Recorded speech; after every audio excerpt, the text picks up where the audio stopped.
Hey, welcome back to the garage, everyone. All right, it is finally time to pull the small block out of our 78 Corvette because it is in dire need of a rebuild. And I think I might even, along the way, give it a modern refresh, if you know what I mean. The way I like to start projects like this is to move paint cans out of the way.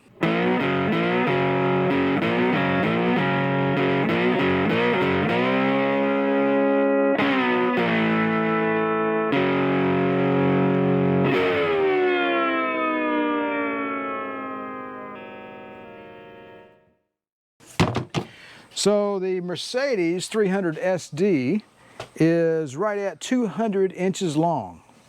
That is noteworthy. The Cadillac is a long rascal too, and I really need this Corvette to be sitting in the lift bay so I can get this car in the air so I can pull the transmission out, pull the car back down, and then pull the engine out with a cherry picker. It'll just make things so much easier with the lift. I don't want to do any more maintenance on this car here in the house garage on jack stands. It's just a real pain, and my old back is just not up for the task, if you know what I mean. So what we're going to do is we're going to put the Cadillac in the place of the Mercedes in the shop, and we're going to move the Mercedes into its new home temporarily here in the house garage. And the Mercedes is 200 inches long, and I've got a little less than that between the end of these shelves and the inside surface of the garage door. So I think you know where we're going with this. All right, so up next I need to go ahead and move my paint shelves.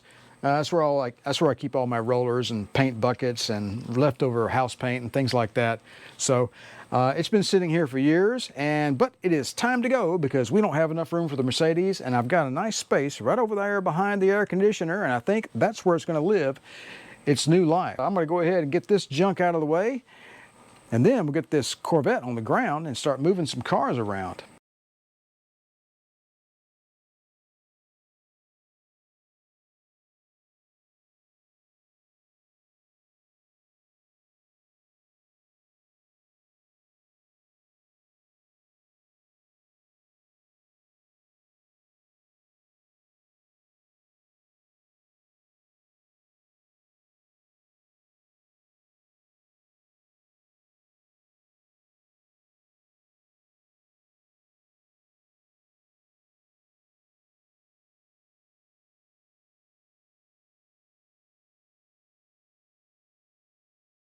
Well, that was a snap. All right, we got all that junk out of the way so we can put our Mercedes in here now. I just finished reconnecting the steering linkage, loosely albeit, because we're going to need to steer this old car. I had it in my brain I was going to pull this motor out inside this garage. Stupid idea in retrospect. I disconnected the steering to make it easier to pull the motor. I'm going to replace the steering anyway. I'm going to put a more modern type of power steering unit in this thing because the power steering system that these C3 Corvettes came with from the factory was just, well, it was just junk. Okay, let's be honest, it was crap. Anyway, I reconnected the steering. We're going to get this car on the ground now, and then we're going to start moving vehicles around so we can get this Corvette over there in the shop.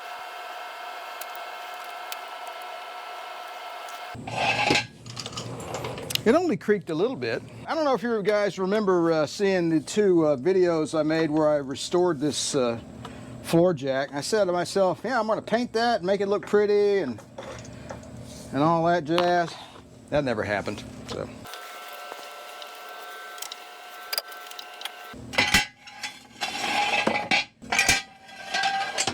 All right, old girl, it's time to move. Gonna get your motor rebuilt. And we're going to do a full-on suspension system rebuild. Oh. There's another jack stand back there. Huh.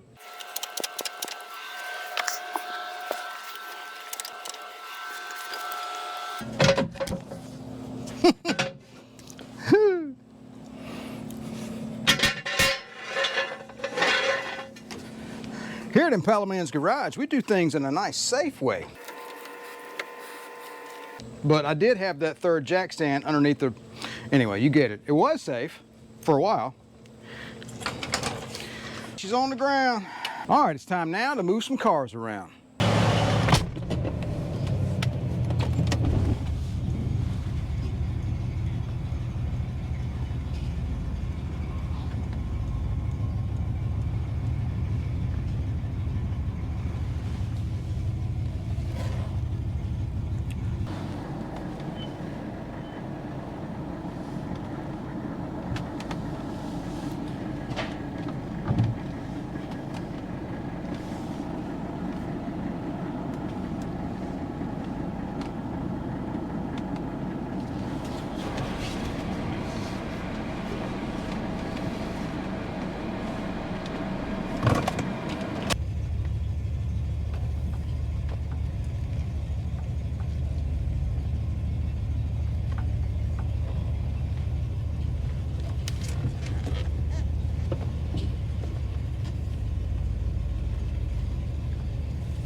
We're going to pull the Corvette out this way. I'm going to swing it to the right and then cut it back to the left. It won't be enough, and I'll be at an angle, and what I'm going to do is use the Jeep to put a strap underneath the rear of the Corvette, and there's a little slope there, so I'll let it roll again. We'll pull it back, let it roll, pull it back, let it roll, and maneuver it in that way. I'm going to go to Harbor Freight and get a winch, a light duty one, and pull the car up into the garage because it's a slight upgrade there. I could do it with the lift. I've actually done that before. What you can do is you can take the lift and connect a strap to it, and you can raise it and connect it to a vehicle, and it will actually pull a vehicle into the garage. It takes a while. You lift it, shorten the strap, lift it again, but I don't think I should do that with the Corvette. I did it with the Jeep, but because I could connect a strap to the front bumper, it was easy. But the Corvette's low to the ground and it's got plastic all over it, so that plan is out. We're looking at Harbor Freight and a winch. Okay, here we go. Hopefully the brakes work. Oh, I'm going to test the brakes, so push me slightly so I roll a little bit. I want to test the brakes. All right, all right, we got brakes. Okay. You never know, they might, you know, rust up. All right, let's go. All right, that's good enough.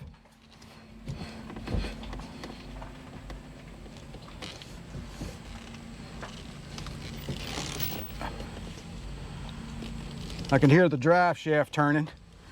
It's scraping, which is fine. I disconnected it, so we're good. Ooh, man, that worked out really well, actually. Yay, the parking brake works. Awesome. All right, so that worked out really well. I was thinking maybe I'd have to maneuver it some more, but the driveway is pretty wide, so I don't think we're gonna have to use the Jeep to maneuver it. It's in line good enough. I think I'm gonna go to Hobo Freight next and pick up a winch, and we'll just drag the old Corvette up into the lift bay, and then we'll continue on with pulling the engine out. All right, here's what we got. Went to Hobo Freight, picked up a El Cheapo winch, bolted it to the wall of the shop. I see nothing wrong with that. And got the 12 volts run over to the Cadillac with a pair of jumper cables. We do things right around here. You know, I didn't see any sparks flying, and it's got a 50 amp fuse in line, so it came with the kit, so we are protected. We're going to use this affair to bring that car right here. So anyway, let's go ahead and get busy. You know, it would be funny if it didn't have enough rope. That would be hilarious. One thing I'm worried about is damaging the air dam underneath there. I'm going to have to keep an eye on that. It's a piece of plastic. It's got a little give to it, so it'll be all right. And if I break it, I'll fix it. All right, let's see how this goes.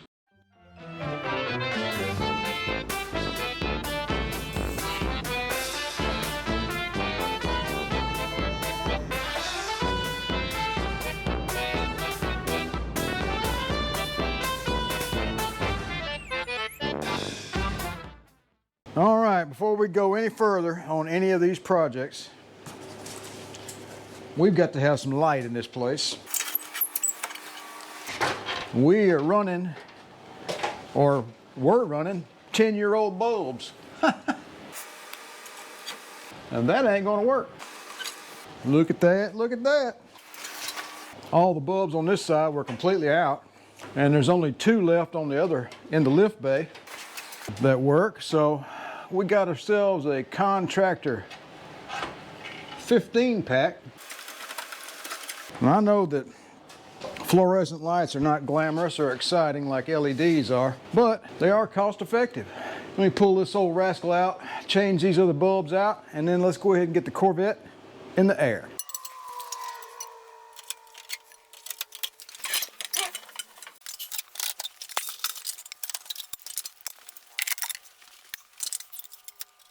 Let's go for a twosie. What do you think? Got to be good to do stuff like that.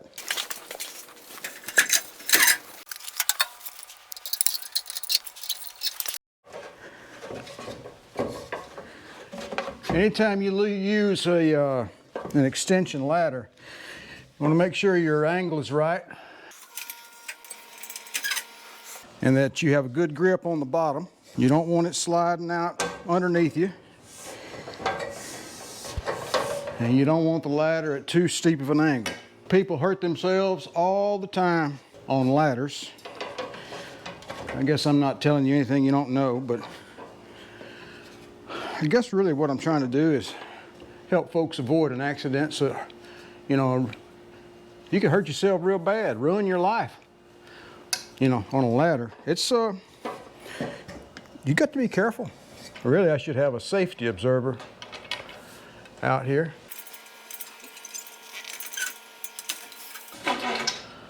Now that light is hanging by a chain, so that's a little ungainly. So I'm gonna do these one at a time. If you want to learn a lot about how to use tools in general, I'd recommend checking out the Essential Craftsman YouTube channel. He's probably got 2 or 3 million subscribers by now. But there's a reason. He's probably the best. All right, we've got one more set right over there. I decided to get my beautiful assistant out. Hi, y'all. And she's gonna help me change these last 2 bulbs because the pucker factor is pretty high up there. So I'm gonna need a little help. I don't know whose dumb idea it was to put a light fixture 18 feet in the air. Didn't you put that in? Oh yeah, I think I did. I mean, it has to be fairly high to stay out of the way of the lift. Yeah, I think that was the idea initially. And the fixture's wobbling back and forth. There we go. Oh yeah. Oh man, this is gonna be so much nicer. Because we're gonna start a long-term project on this Corvette. And we've got to be able to see. There we go. All right, here we go. Here's the other one. Yeah, they were high resistance. They were about to go out. They were on their last leg. Go lean them in the corner along with the other bulbs of shame. Well, they lasted 10 years. That's the cool thing about fluorescent. They're not exciting or glamorous, but they last a long time. Those bulbs have been up there for 10 years. And they've been out for about 6 months. So I just, too cheap to go spend the money to buy new ones, so. Yeah, it is a lot brighter in here. Yeah. All right. I think right now, what we're gonna do is get this Corvette centered nicely between the 2 posts because it's at a little bit of an angle from yesterday's winching. So let's go ahead and take care of that now. I think, would you like to drive? Okay, yeah, sure. Okay. I didn't think I was allowed to drive this. Well, you know, for 6 inches, it's gonna be okay. All right, cut the wheel to the right. It may be a little difficult until the car starts rolling. All right, that's good enough for now. Let's see, all right. Turn it to the right a little more. Yeah, a lot. There you go, all right. I'm sliding now. Oh, I'm an idiot. The way to do this is you turn on the wheel like that. Okay, turn the wheel to the left. It's gonna be difficult, clearly, because, you know, it is what it is. Okay.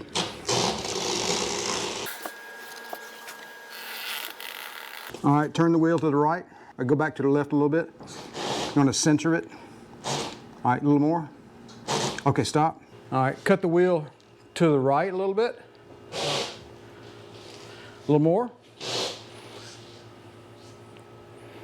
All right, straighten it up. I stop. I think that's pretty good. As long as it's not crooked, that's what I wanted. All right, cool, we're done. It is comfortable, isn't it? You like this modification here? I made that. Really upper class That's custom. That's custom work. So if you don't know, these T-tops on this car are glass. I believe the stats are there was a very small number of cars in '78 that came factory optioned with glass sunroofs. All the rest of them had the solid. So this car is a fairly rare option vehicle. Factory 4-speed, BorgWarner close ratio. First gear is 2.43. Rear end is a 370 posi, so it's a pretty rare car. I do have solid roof panels as well, and they have never been used, and they're wrapped in blankets in my closet. I put this cardboard up here to keep the sunshine, you know, keep the heat out with the air conditioner on. It worked pretty well. All right, finally, we are ready to put this car in the air. I want to go ahead and do an initial inspection, and we're going to try to wrap this video up today. My whole goal for the weekend was to get this car into the shop and get it in the air, start looking things over and see what we needed, see what kind of parts we needed to start buying. So anyway, this car is pretty short, as you can tell. So positioning the lift arms is pretty important to keep it stable. All right, let's do a little inspection. It's been a minute since this car was in the air. The way this thing is situated, it's front heavy when it's on the lift. But this go around, I've got this transmission jack, or it's actually it's a safety thing. I'll show it to you later.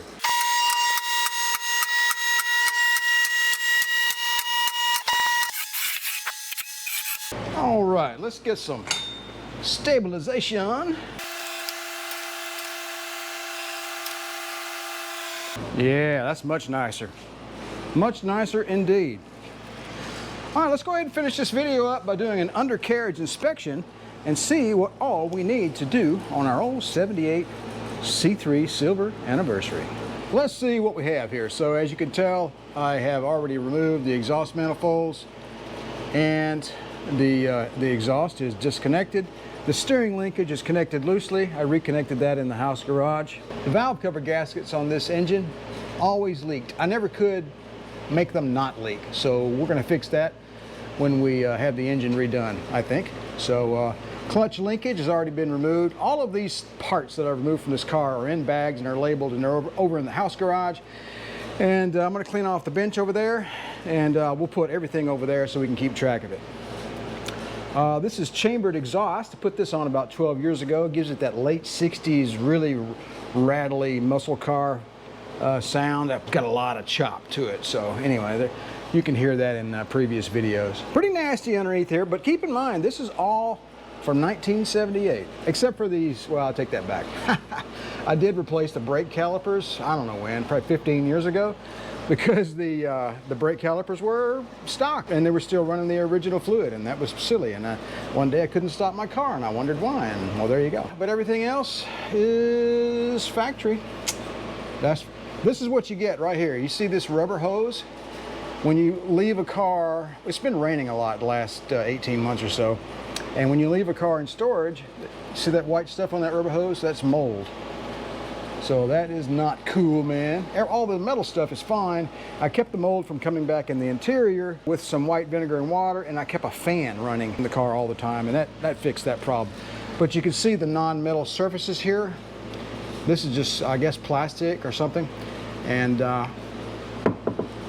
you can see this little bit of mold on there. So all I'm going to do is take a spray bottle, 50-50 vinegar and water, and that'll clean right up and it'll be fine. So even got on the tires. See that right there? It's mold on the tires and on the back side of the wheels. Yeah, so we got quite a bit of work to do. Let's go ahead back here and take a look at the rear of this car and figure out what we're going to do. So one of the main things I want to do is rebuild the rear trailing arm. So on a Corvette, you have a trailing arm on either side, and there's a pivot point right up in there. There's a bushing in there that's got to be replaced. They're like 30 bucks. And then here's where your little half shaft, axle shaft comes in there. You got universal joints there. Might as well swap out those universal joints. Basically, we're going to rebuild the rear trailing arm. We're going to put new end links here on the horizontally mounted leaf spring. That's the way Corvette did it. Not sure why. I guess it was, you know, cheaper.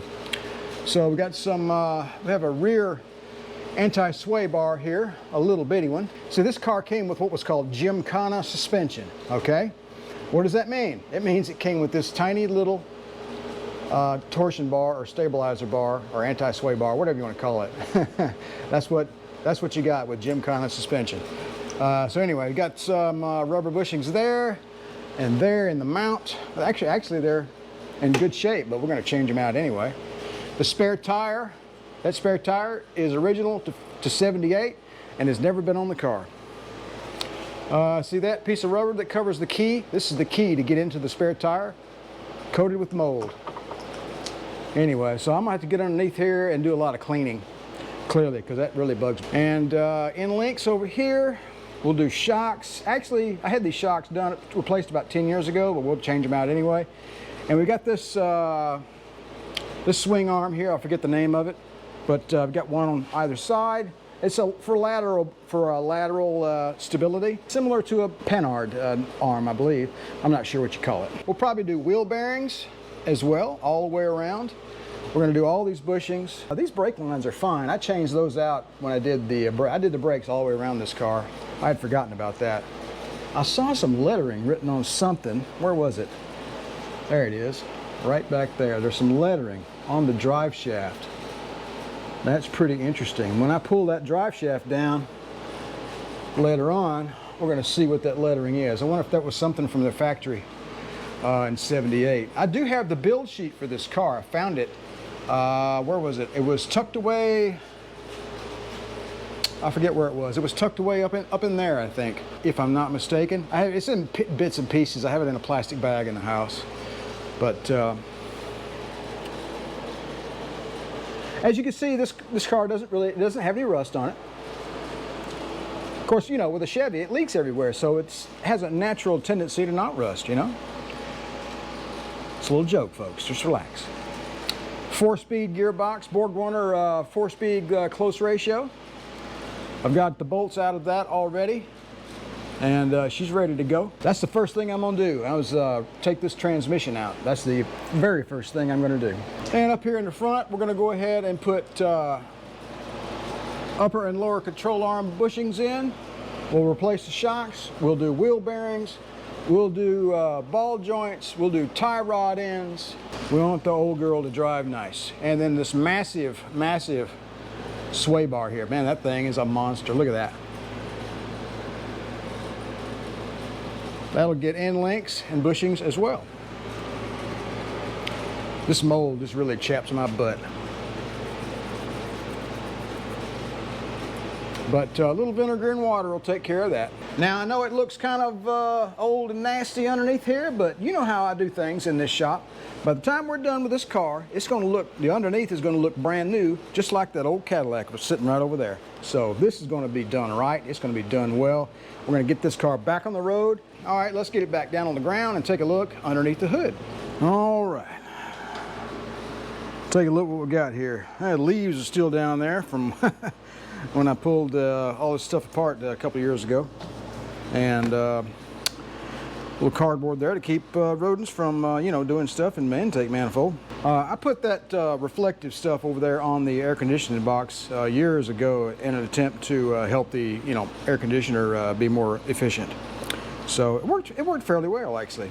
There's a few things I've done to this car in reality over the years, but it's hard to tell really. So this booster and this master cylinder, these are not original to the car. I replaced these years ago because the brakes, they just needed it because the car just sat up for years and years and years. So anyway, engine coolant reservoir is original. The engine's never been opened, except for me pulling the heads off a couple of years ago. Everything is stock underneath here, you know, no, you know, performance modifications and things like that. In the next video, we're gonna go ahead and remove that 4-speed transmission. We'll get the car back in the air, take the transmission out, and that will make our life a lot easier to pull this motor out, because I'll be able to get my cherry picker in here and get the hood off, be able to get my cherry picker in here and lift that motor out, and shouldn't present too many problems. So keep your fingers crossed on that one. All right, so this is the interior of a, let's see, 51,279 miles C3 Corvette from '78. That's what it looks like. That's what it's supposed to look like anyway. I've done my best to maintain the car in its original form over the years. And these are the glass tops we talked about earlier. They're just really dusty. I'm gonna have to wipe this car down and get it cleaned up a little bit. It's looking pretty poor, and then my cat has been on top of it, I can tell right there. All the Corvettes in '78 came with this Silver Anniversary badging. Let's see, there was 15,000 cars a little over 15,000 that were painted this two-tone color scheme, dark gray below and silver above.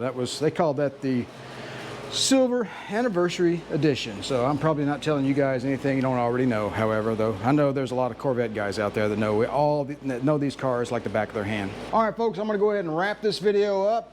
The whole goal for this weekend was to get this Corvette right here so we could start working on it. And as you can tell, it's quite an ordeal, you know, moving cars around. And I had to get lights in the shop. The lights, they were all dead. It was like working in a dungeon. So as you can tell, the lighting scheme in here is much nicer than it has been. And yes, I did spend all weekend moving a car from 20 feet away to right there. Some things take time to be done properly. All right, folks, that's all for now. I appreciate you guys stopping by the channel. Don't forget to like, share, and subscribe. And if you'd like to be notified whenever I release a new video, don't forget to click that little bell down below. You guys have a good one, and remember to enjoy driving your classic Corvette.